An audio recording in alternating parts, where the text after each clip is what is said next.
Olá pessoal, sejam muito bem-vindos de volta à nossa série para brasileiros que vivem no Japão, Estados Unidos e na União Europeia. No vídeo de hoje a gente vai falar sobre um dos assuntos mais importantes e um dos que mais prejudicam aposentados que moram fora do Brasil. A retenção automática de 25% sobre a aposentadoria brasileira que é paga no exterior. Sim, esse desconto existe, sim, ele afeta muitos brasileiros e sim, em vários casos ele é aplicado de forma indevida. Hoje, para que você entenda, a gente vai conversar um pouco por que esses 25% existem, quem realmente deve pagar essa taxa, esse imposto, quem está pagando sem precisar, o que diz o STF, a Receita Federal, os tratados internacionais sobre esse tipo de situação, como vai funcionar a tributação para aposentados que vivem no Japão, nos Estados Unidos e alguns países da Europa. Eu vou dar uma pincelada aqui com vocês. E é claro, né? Como evitar pagar esse imposto duas vezes. Perfeito, pessoal? Então já se inscreve aqui no canal que isso me ajuda bastante. Bem, vamos direto ao ponto. Muita gente acha que esse desconto ele nasceu assim, do nada. Só que ele está previsto em uma lei. A base é o artigo 7º da Lei 9.779 de 99, que determinou que os rendimentos pagos por fontes brasileiras a não residentes podem ser tributados com alíquota de até 25%. E como o INSS é uma fonte pagadora brasileira, ele aplica automaticamente essa regra. Então, na teoria, funciona assim, ó. Mora fora, é não residente, recebe aposentadoria, o INSS retém 25%. Simples assim? Sim. Mas ele é correto em todos os casos? Não. Nesse caso, não. Por quê? Porque essa regra ela foi contestada no Supremo Tribunal Federal, o STF, como a gente conhece, tá? E o STF, ele julgou esse tema, foi uma ação foi uma ADI até, e um recurso especial. São dois assuntos que viraram decisões extremamente importantes nesse assunto. O que o STF entendeu nessa circunstância?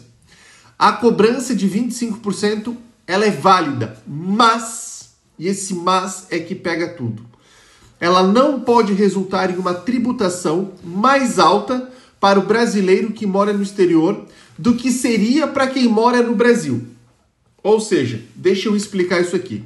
Se a aposentadoria seria isenta no Brasil, ou se seria tributada com uma alíquota menor do que 25%, o INSS não pode cobrar esses 25%. E esse ponto, pessoal, ele é crucial. Qual que é o problema? O INSS continua aplicando os 25%, mesmo em casos em que ele não deveria, tá bom? Agora, quando que a cobrança dos 25% ela está errada ou está equivocada, chame como quiser. Vamos aos casos mais comuns, tá? E assim, eles são muitos. O primeiro que eu cito aqui, ou que eu chamo, quando a aposentadoria seria isenta no Brasil. Existem aposentados que, pelas faixas de isenção, não pagariam imposto se o aposentado estivesse no Brasil.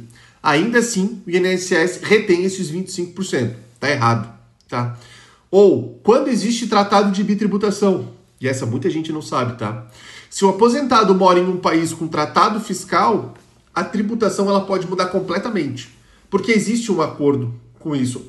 Na Itália, por exemplo, a caso é que a aposentadoria ela é tributada somente na Itália. Nesse caso, o Brasil não devia reter nada, tá vendo? Então, só aí já muda. Ou se não, quando o aposentado ele tem uma doença grave. No Brasil, a aposentadoria por doença grave ela é isenta. No exterior, eles continuam descontando os 25%. Tá indevido, tá? O mais clássico. Quando a pessoa não formalizou a saída fiscal. A Receita considera a pessoa residente, mas o INSS trata como não residente. Cada órgão faz alguma coisa. E nesse caso, é o aposentado que acaba pagando o preço mais caro aqui, né? Agora vamos lá. Como funciona para quem mora no Japão, por exemplo? O Brasil e o Japão, eles têm um tratado, e ele é claro. Aposentadorias públicas, nesse caso pagas pelo INSS, são tributadas no Brasil. Ponto. Tá? Aposentadorias privadas ou complementares, daí elas passam a ser tributadas no Japão. Entendeu? Então a gente vai ter que analisar qual tipo de aposentadoria você tem. Tem gente que às vezes tem as duas, então tem que ser analisado, né?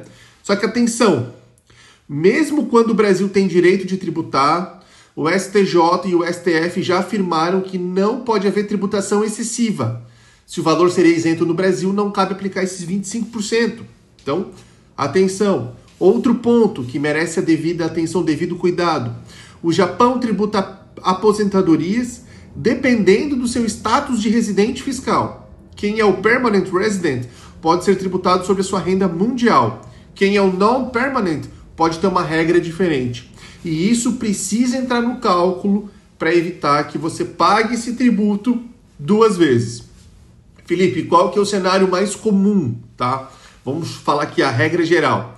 O INSS retém 25% e o Japão cobra imposto sobre a mesma aposentadoria e o aposentado paga duas vezes. E ele não sabe que existe uma forma de evitar essa dupla tributação. Esse eu posso dizer hoje que é o cenário mais comum no Japão, tá bom? E como funciona para quem vive nos Estados Unidos? Os Estados Unidos não têm tratado de bitributação com o Brasil. Isso significa que o Brasil vai reter esses 25% e os Estados Unidos também podem tributar sua aposentadoria como residente fiscal. Podem. Fixem nessa palavra. Podem, tá? Agora, e você só pode pedir o crédito limitado em alguns casos, não é irrestrito. É um dos cenários mais complicados, mas tem como ser trabalhado. O IRS ele considera aposentadorias brasileiras como foreign pension, ou pensão estrangeira. E dependendo da sua categoria de residente, Green Card, SPT, Resident Permanent, essa renda ela é tributada, tá? Então, de novo, qual que é o resultado de tudo isso? Muitos brasileiros aposentados morando nos Estados Unidos pagam imposto no Brasil e o imposto nos Estados Unidos. Tá bom? Mas há soluções para isso. Formalizar a saída fiscal corretamente, analisar se a sua aposentadoria seria isenta ou não no Brasil, verificar os créditos que são permitidos pelo IRS, calcular o tratamento conforme o Substantial Presential Test que tem lá nos Estados Unidos. Enfim, cada caso vai precisar de uma análise individual, não dá para eu falar aqui, mas que existem formas de resolver, isso existe, tá? E como que funciona para quem vive na União Europeia? Bem, olha só. Na Europa, a regra depende do país do tratado. Por exemplo, vamos lá, né? O Tratado Brasil-Portugal diz que a aposentadoria pública INSS, tá? É tributada somente no Brasil. Mas isso não autoriza o Brasil a tributar acima do que tributaria um residente brasileiro. Vamos lá, os 25% para quem é isento. Não pode, tá bom? Ah, e a Itália, Felipe? A aposentadoria pública também é tributada no Brasil, mesma regra. Mas aposentadorias privadas e complementares, elas podem ser tributadas na Itália, entenderam? E é diferente. Ah, Felipe, e a Espanha? Bem, ela segue a lógica parecida da aposentadoria pública do Brasil, tá? Bem, parecida, mas os países nunca fazem iguais, é sempre semelhante. Qual que é o erro mais comum? O INSS vai aplicar os 25% de forma automática sem observar absolutamente nada do quê? As faixas de tabela, isenção no Brasil, decisão do STF, as regras do Tratado Internacional, tudo que a gente já falou antes, ele só aplica. E a Europa, ela vai tributar o aposentado como residente fiscal do país onde ele vive. O que daí sim vai poder gerar uma bitributação, retenção indevida, pode gerar ainda perda de crédito, ou até uma declaração incorreta, que vai fazer com que você caia na malha fina para ter que se explicar depois, tá? Isso também é um cenário bem comum, e não é por maldade, é apenas por equívoco na hora de declarar tudo isso. Agora, como evitar pagar esses 25% quando a cobrança é indevida? Aqui eu vou citar 4 caminhos que são práticos, tá? E são usados bem, acho que todo dia, por alguns aposentados, tá? Então vamos lá, caminho 1.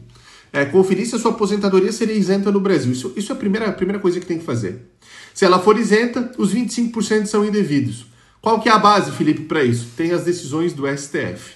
Acabou, fim de papo, né? Caminho 2, verificar se existe um tratado com o país onde você mora. Japão, Portugal, Itália, Espanha, Suíça, eu sei que também tem. Outros, mais alguns têm acordos. Alguns tratados, a aposentadoria deve ser tributada somente no país de residência. Então tem que ter muita atenção, porque daí o Brasil não é autorizado a tributar. E o caminho 3 é formalizar sua saída fiscal corretamente, porque daí você evita que a Receita diga que você ainda é residente e o INSS diga que você é não residente. Você acaba com essa contradição que cobra algo absurdo de você, tá? Bem, e o caminho 4, ou melhor, o passo 4 aqui, seria requerer a restituição ou até uma revisão administrativa. Sim, é possível pedir uma revisão quando houve essa cobrança indevida. Há decisões reconhecendo esse direito.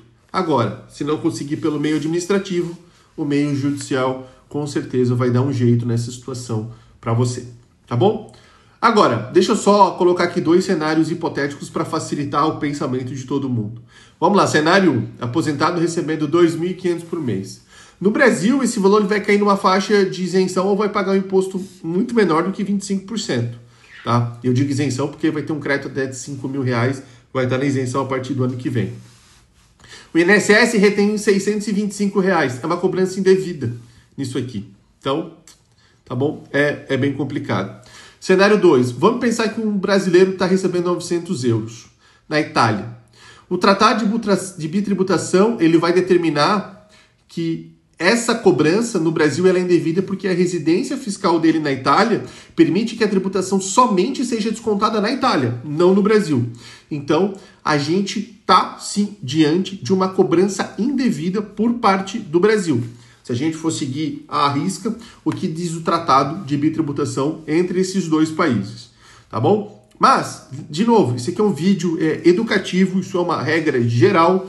O seu caso precisa ser analisado por um especialista para verificar exatamente onde se enquadra. Não se baseiem somente em um vídeo, por favor. Consultem um profissional para poder fazer uma análise de caso a caso, tá bom? E no próximo vídeo, vamos falar sobre quem realmente precisa fazer a saída fiscal e quem não precisa. E você vai ver que tem gente que está fazendo saída fiscal sem necessidade. Eu até já falei sobre isso em outro vídeo, mas eu vou reforçar para que o vídeo chegue mais longe e para que todo mundo entenda exatamente o que pode, o que não pode, quem não pode, quem deve, quem não deve, enfim. Vamos colocar aqui todos os pingos nos is. Tá bom? Muito obrigado por terem ficado até aqui. Se já for inscrito no canal, muito obrigado. Se não for inscrito, considere se inscrever se esse vídeo te agregou em alguma coisa. E, de novo, se esse vídeo te agregou em alguma coisa, dá um curtir nesse vídeo para eu continuar fazendo esse tipo de conteúdo para vocês. Ou deixe aqui nos comentários que tipo de conteúdo você quer especificamente, ou que país você quer que eu fale.